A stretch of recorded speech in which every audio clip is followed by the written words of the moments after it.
హరే కృష్ణ. అందరికీ నమస్కారం. ముందుగా అందరికీ పాండవ నిర్జల ఏకాదశి శుభాకాంక్షలు. ఈ ఏకాదశి కథను గురించి మనం తెలుసుకుందాము. ముందుగా గురు ప్రార్థన చేసి ప్రారంభిస్తాను. నమో విష్ణుపాదాయ కృష్ణపస్తాయ పొతలే శ్రీమతే జయపతాక స్వామినితి నామనే నమాచార్య పదాయ నితాయి కృపపదాయనే గౌర కథాదామదయ నగర గ్రామతారిణే. నమో విష్ణుపాదాయ కృష్ణపస్తాయ పొతలే శ్రీమతే జయ భక్తి వేదాంత స్వామినితి నామనే నమస్తే సారస్వతీ దేవే గౌరవాణి ప్రచారిణే నిర్విశేష శూన్యవాది పాశ్చాత్య చేస్తారనే. నమో మహావదన్యాయ కృష్ణ ప్రేమ ప్రదాయతే కృష్ణాయ కృష్ణ చైతన్యామనే గౌరవతిష్టే నమో. నమో బ్రహ్మణ దేవాయ గో బ్రాహ్మణితాయ జగత్కితాయ కృష్ణాయ గోవిందాయ నమో నమః. हे कृष्ण करुणा सिंधो दीनबंधो जगतपते गोपेश गोपिका कांता राधा कांता नमस्ते. तप्त कांचन गौरांगी राधे वृंदावनेश्वरी वृषभानुसुते देवी प्रणमामि हरिप्रिय. वाञ्छाकल्पतरुभ्यश्च कृपा सिंधुभ्यः च पतितानां पावनेभ्यो वैष्णवेभ्यो नमो नमः. हरे कृष्ण. मोकं करोति वाचालं पंगुल लंघयते गिरिं यत्कृपातमहं वन्दे श्रीगुरुं दीर्घारणं परमानंदमाधवं శ్రీ చైతన్య ఈశ్వరం. మా శిష్య గురువులందరికీ పేరు పేరు చొప్పున పాదాభివందనం చేసుకుంటూ ఇప్పుడు కథలోకి ప్రవేశిద్దాం. ఈ పాండవ నిర్జల ఏకాదశి అనే పేరు ఎందుకు వచ్చింది అంటే, ఇది పాండవులు ఆచరించి ఎంతో మంచి ఫలితాన్ని పొందారు కాబట్టి ఈ పేరు వచ్చింది. ఇది ఎలా జరిగింది, దీనికి ఎవరు చెప్పారు ఏమిటి అంటే, ఇది బ్రహ్మవైవర్త పురాణంలో చెప్పబడింది. మొదటిగా ప్రతి నెల 2 ఏకాదశులు వస్తూ ఉంటాయి మనకి. అంటే సంవత్సరంలో మొత్తం 24 ఏకాదశులు. ఈ ఏకాదశులు నిష్ఠగా పాటిస్తే మనకి ఆ దేవుడి ఆశీస్సుల వల్ల మనం అంతకుముందు ఎప్పటి నుంచో చేసిన పాపాలన్నీ పోయి మన పవిత్రులు అవుతామని చెప్తారు. అది అందరూ ఆ ఉపవాసాలు పాటించలేకపోవచ్చు. అందుచేత అలాంటి వాళ్ళకు ఉపాయంగా చెప్పిన విషయం అంటే, సంవత్సరంలో ఒకసారి జ్యేష్ఠమాసంలో శుక్లపక్షంలో వచ్చే ఏకాదశిని, ఇది నిర్జల ఏకాదశి, కనీసం నీరు కూడా తీసుకోకుండా చేస్తారు. దానికి సంబంధించిన వివరాలన్నీ ఇప్పుడు ఈ కథలో మనకు వస్తాయి. ఈ ఒక్క ఏకాదశి చేసినా చాలు మొత్తం 24 ఏకాదశులు చేసిన పుణ్యం వస్తుందని చెప్పడం జరిగింది. అది ఆ కథ ఏ విధంగా ఉంది అంటే, పాండవులందరికీ ఇలాగ ఏకాదశి చేయడం వల్ల మంచి పాపాలన్నీ పోయి మంచి ఫలితం ఉంటుంది అని చెప్పినప్పుడు వాళ్ళందరూ పాటించడానికి సిద్ధపడతారు. కానీ భీముడు మాత్రం ఏమీ తినకుండా ఉండలేడు. అతను వృకోదరుడు. అతనికి ఆకలి ఎక్కువ, అతనికి ఆ జఠరాగ్ని బాగా ఎక్కువగా ఉంటుంది. అందుచేత ఆయన తమ ముత్తాత గారైన వ్యాస మహర్షిని అడుగుతాడు. వాళ్ళందరూ ఉపవాసం చేయడానికి సిద్ధపడుతున్నారు, నాకు అంత శక్తి లేదు, నేను చేయలేను. అందుచేత నా పాపాలు కూడా పోవడానికి నాకు ఏదైనా ఒక ఉపాయం చెప్పండి. నాకు ఏదైనా ఏ వ్రతం అయితే చేస్తే ఈ అన్ని వ్రతాలు నేను ఆచరించలేని అన్ని వ్రతాల ఫలాలను పొందగలను, అలాంటి వ్రతం ఒకటి చెప్పండి అని చెప్పి అతను అడుగుతాడు. అప్పుడు వ్యాసదేవుడు అతనికి సలహా ఇచ్చారనమాట. ఈ నిర్జల ఏకాదశిని పాటిస్తే నీకు అన్ని ఏకాదశులు చేసిన ఫలితం వస్తుంది అని చెప్పేసి. ఇది ఈయనకి ఎవరు చెప్పారు అంటే, స్వయంగా సాక్షాత్ విష్ణుమూర్తే చెప్పారు. సంవత్సరం మొత్తంలో ఏ ఏకాదశి లోపల ఉండడం వల్ల ఉపవాసం ఉన్నా కూడా ఎలాంటి ఫలితం వస్తుందో, మొత్తం అన్ని ఉపవాసాల ఫలితం ఈ ఒక్క ఉపవాసం చేస్తే కూడా వస్తుందని ఆయన నాకు స్వయంగా చెప్పారు అని చెప్పేసి ఆయన చెప్తున్నారు. దీని కథ ఏమిటంటే, ఇది ఇంకా పద్మపురాణంలోంచి హరిభక్త విలాసంలోంచి కూడా కొన్ని శ్లోకాలు వ్యాస మహర్షి భీమసేనుడికి చెప్పడం జరుగుతుంది. అలాగే పాపాత్ముడు మరియు అవినీతిపరుడు ఆత్మహత్య చేసుకున్న వాళ్ళకి ఉపవాసం గురించి తెలియకూడదు కూడా అని చెప్తారు. ఈ కథ ఇలా ఉంది.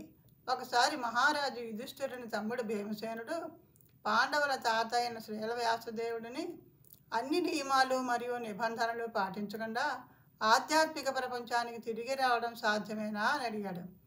ఏకాదశి ఉపవాసాల గురించి ఆయన ఇలా చెప్తున్నారు.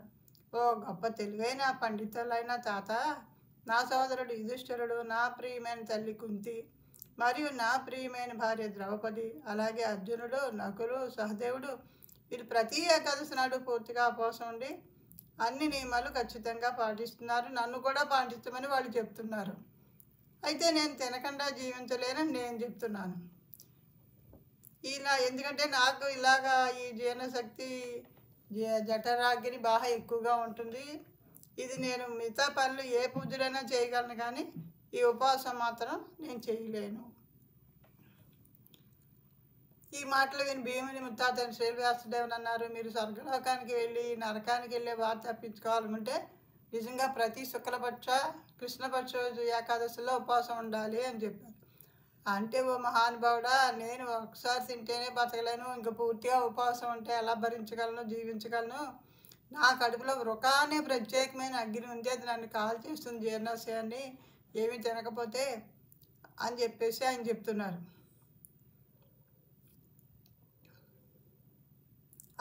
నేను తృప్తిగా తిన్నప్పుడే కడుపులో మంటకి తృప్తి కలుగుతుంది కాబట్టి నేను ఉపవాసం ప్రతి ఏకాదశి ఉపవాసం చేయలేను కాబట్టి ఏదో ఒకసారి మాత్రం చేస్తాను. చేత అన్ని ఏకాదశుల ఫలితం వచ్చేలాగా ఒక ఏకాదశి గురించి చెప్పండి, అదైతే నేను నిష్ఠగా పాటిస్తాను అని చెప్పి చెప్పారు. అప్పుడు వ్యాసదేవుడు ఇలా చెప్తున్నారు, మీరు నా నుండి ఇంతకు ముందు వరకు విస్తృతమైన వైదిక వేడుకలు, పూజలు, ఇలాంటి మిగతా వ్రతాల గురించి అన్నిటి గురించి కూడా విన్నారు.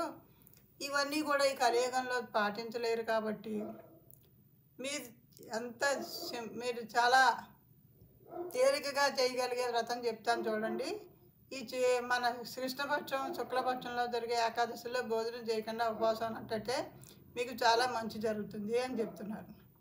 మిగతా వాళ్ళందరూ అయితే బాగానే వింటున్నారు, బాగానే చెయ్యాలని అనుకుంటున్నారు, కానీ ఈ భీమసేనుడు అయితే ఏకంగా ఆయన భయపడిపోయి వణికిపోతున్నట్ట. బలమైన గాలికి వచ్చే మర్రి చెట్టు మీద ఆకులు ఎలా వణిపోతాయో అలా వణిపోతున్నట్టు ఆయన. అయ్యో తాతయ్య, నేనేం చేయాలి? ఏడాది పొడుగునా నెలలో 2 సార్లు ఉపవాసం నేను ఉండలేను, అంచేత నాకు గొప్ప ప్రయోజనాన్ని కలిగించే ఒక ఉపవాస దినం గురించి చెప్పండి అన్నారు. అప్పుడు వ్యాసదేవుడు ఇలా చెప్తున్నారు, నీళ్లు కూడా తాగకుండా సూర్యుడు వృషభం మరియు మిథునం రాశిలో సంచరించే జ్యేష్ఠమాసం అంటే మే జూన్ నెలలో వస్తుంది, శుక్లపక్షంలో వచ్చే ఏకాదశి నాడు ఉపవాసం ఉండాలి అన్నారు. పండితులకు ఈ రోజున ప్రతిప్రోక్షణ శుద్ధి కోసం స్నానం చేసి ఆచరించవచ్చు, కానీ ఆచమనం చేసేటప్పుడు 1 చుక్క బంగారంతో సమానమైన నీటిని మాత్రమే త్రాగవచ్చు, లేదా ఒక ఆవగింజ ముంచడానికి సరిపోయే నీరు మాత్రమే తాగాలి. అంతకంటే ఎక్కువ నీరు తాగితే అది మళ్ళీ భయాన్ని తాగినంత నష్టాన్ని జరుగుతుంది, పాపం వస్తుంది అని చెప్తున్నారు. అలా చేసి ఏకాదశి రోజున సూర్యోదయం నుండి ద్వాదశి రోజున సూర్యోదయం వరకు ఈ కఠినమైన ఉపవాసం అమల్లో ఉంటుంది. ఇలా చేస్తే మొత్తం 24 ఏకాదశిలో చేసిన ఫలితం వస్తుంది. అప్పుడు ఇదంతా జరిగాక ద్వాదశి రోజున భక్తుడు ఉదయాన్నే స్నానం చేసి అప్పుడు సూచించిన నియమాలు, మార్గదర్శకాలు మరియు నియంత్రణల ఆదేశాల ప్రకారం అతని సామర్థ్యాన్ని బట్టి విలువైన బ్రాహ్మణులకు కొంత బంగారం మరియు నీటిని ఇచ్చిన తర్వాత బ్రాహ్మణులతో కూర్చుని ప్రసాదం తీసుకోవాలి. భీమసేన, ఈ విశిష్ట ఏకాదశి రోజున ఈ పద్ధతిలో ఉపవాసం చేసిన వ్యక్తి సంవత్సరంలో ప్రతి ఏకాదశి రోజున ఉపవాసం చేసినంత ఫలితాన్ని పొందుతాడు, ఇందులో సందేహం లేదు, ఉండకూడదు.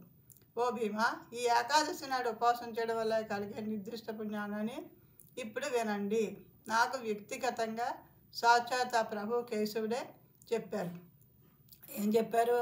అందరూ నన్ను ఆశ్రయించాలి మరియు నా సూచనలు పాటించాలి. ఈ ఏకాదశి నాడు త్రాగునీరు, ఆహారం తీసుకోకుండా ఉపవాసం ఉండేవాడు అన్ని పాపాల నుండి విముక్తి పొందుతాడని, మరియు జ్యేష్ఠ శుక్ల ఏకాదశి నాడు కష్టమైన నిర్జల ఉపవాసాన్ని ఆచరించిన వారు ఇతర ఏకాదశి ఉపవాసాల యొక్క ప్రయోజనాన్ని పొందుతాడని నాకు చెప్పాడు. ఓ భీమసేన, కలియుగంలో కలహాలు మరియు కపటత్వం యొక్క యుగం. వేదాలలోని అన్ని సూత్రాలు నాశనం చేయబడినప్పుడు లేదా చాలా తక్కువగా ఉన్నప్పుడు, మరియు ప్రాచీన వైదిక సూత్రాలు మరియు వేడుకలను సరైన దాతృత్వం లేదా పాటించినప్పుడు ఆత్మను శుద్ధి చేసుకునే మార్గాలు ఎలా ఉంటాయి? అయితే ఈ ఏకాదశి రోజున ఉపవాసం ఉండి పూర్వజన్మల పాపాల నుంచి విముక్తి పొందే అవకాశం ఉంది.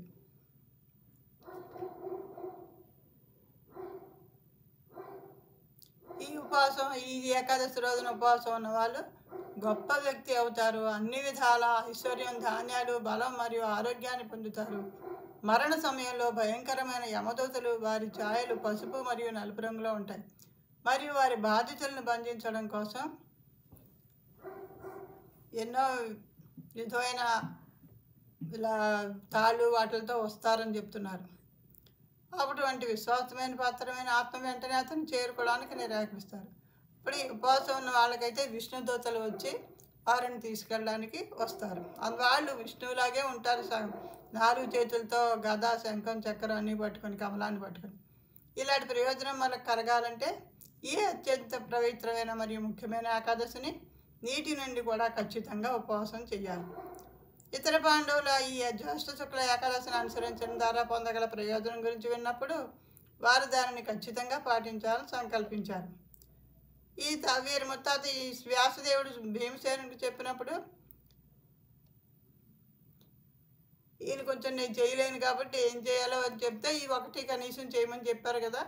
పాండవులు అందరూ చేస్తున్నారు కాబట్టి ఇదంతా వీళ్ళందరూ పాటించారు కాబట్టి ఈ ఏకాదశిని నిర్జల ఏకాదశి అని చెప్పి ఆయన పిలుస్తున్నారు. ఇది కాబట్టి ఓ భీమసేన, మీ గత పాప ప్రతిచర్యలన్నింటినీ తొలగించుకోవడానికి ఈ ముఖ్యమైన వ్రతాన్ని చెయ్యండి. ముందర మీరు వ్రతం ప్రారంభించే ముందు సంకల్పం చేసుకోవాలి. ఈ విధంగా సంకల్ప ప్రకటన చేస్తూ భగవంతుని యొక్క సర్వోన్నత వ్యక్తిని ప్రార్థించాలి. ఓ పరమాత్మ, ఈరోజు నేను ఏకాదశిని ఎటువంటి నీరు తీసుకోకుండా ఆచరిస్తాను. ఓ అనంతదేవ, నేను మరుసటి రోజు ద్వాదశి నాడు పారణ చేస్తాను. ఆ తర్వాత భక్తుడు ఈ ఏకాదశి వ్రతాన్ని భగవంతునిపై పూర్తి విశ్వాసంతో మరియు ఎంతో నిష్ఠగా చేయాలి. ఈ ఏకాదశిలో ఒక వ్యక్తి నీరు మరియు గోవులను కూడా దాన ధర్మం చేయాలి. కొన్ని కారణాల వల్ల లేదా మరేదైనా చేయలేకపోతే అతను అర్హత ఉన్న బ్రాహ్మణుడికి నీటితో నిండిన కుండనివ్వాలి. నీరు మాత్రమే ఇవ్వడం ద్వారా సాధించిన పుణ్యం రోజుకు 10 లక్షల సార్లు బంగారం ఇవ్వడం ద్వారా సంపాదించిన దాంతో సమానం. ఎవరైతే ఈ ఏకాదశిని ఆచరిస్తారో వారు పుణ్యస్నానం చేసి యోగ్యమైన వ్యక్తికి దాన ధర్మాలు చేయాలని, జపమాలపై భగవంతుని పవిత్ర నామాలను జపించాలని, మరి కొన్ని సిఫార్సు చేసిన యాగాలు చేయాలని శ్రీకృష్ణుడు చెప్పాడు. ఈ ఏకాదశి వ్రతం ఒక్కటే ఆచరించడం వల్ల అభేద్యమైన ప్రయోజనాలు లభిస్తాయి.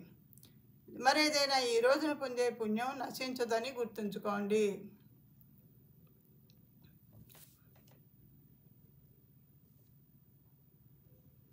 పవిత్రమైన జ్యేష్ఠ శుక్ల ఏకాదశిని ఆచరించి దాన ధర్మాలు చేసేవాడు ఖచ్చితంగా పునరావృతమయ్యే జనన మరణ చక్రం నుండి విముక్తి పొంది సర్వోన్నత స్థానాన్ని చేరుకుంటాడు.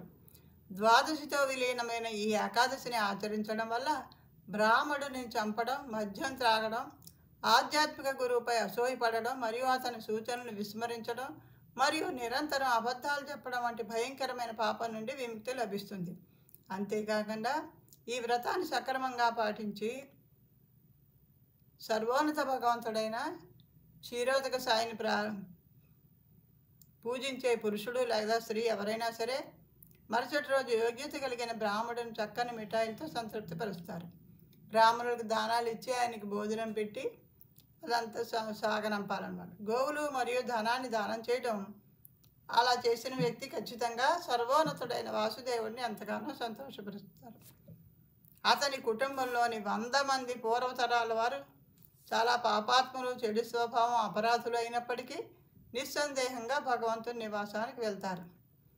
ఆత్మహత్య మొదలైనవి చేసిన వాళ్ళు కూడా, ఈ వ్రతం చేసిన వాళ్ళ పూర్వీకులు ఎవరైనా ఉంటే వాళ్ళు కూడా ఆ పుణ్యలోకాలకు వెళ్తారని చెప్తున్నారు. నిజానికి ఈ అద్భుతమైన ఏకాదశిని గమనించిన వ్యక్తి, అంటే పాటించిన వ్యక్తి, అద్భుతమైన ఖగోళ విమానంలో భగవంతుని నివాసానికి వెళ్తాడు. ఈ రోజున బ్రాహ్మణుడికి నీటి కొండ, గొడుగు లేదా పాదరక్షలు ఇచ్చేవాడు ఖచ్చితంగా స్వర్గలోకానికి వెళ్తాడు. నిజానికి కేవలం ఈ మహిమలను విన్నవాడు కూడా పరమేశ్వరుడైన శ్రీ విష్ణువు యొక్క అతీంద్రియ నివాసాన్ని పొందుతాడు.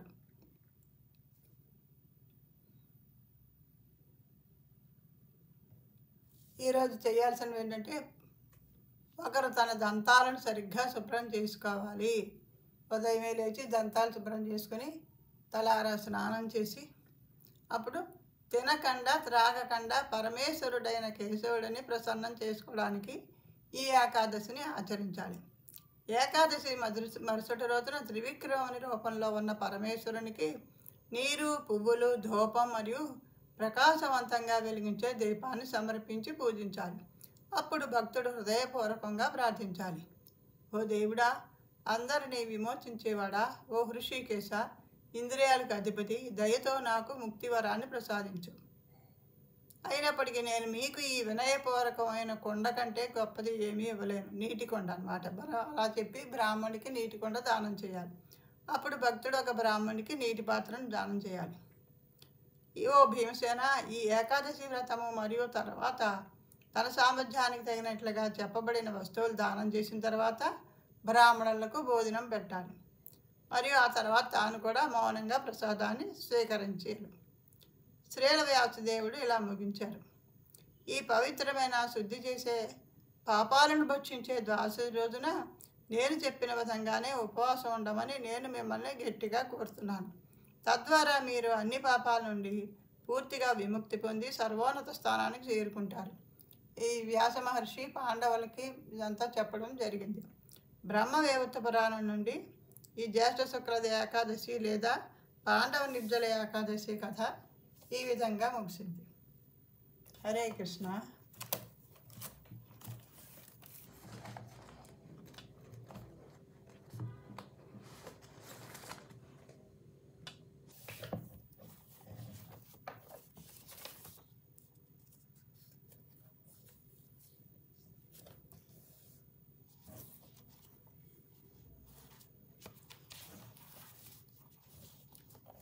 ఇప్పుడు ఈ ఏకాదశి పాఠనం ఇది శ్రీల భక్తి వినోద ఠాకూర్ వారు రచించిన భక్తి అనుకూల మాత్ర కార్యర స్వీకారాన్ని శరణాగతి నుండి.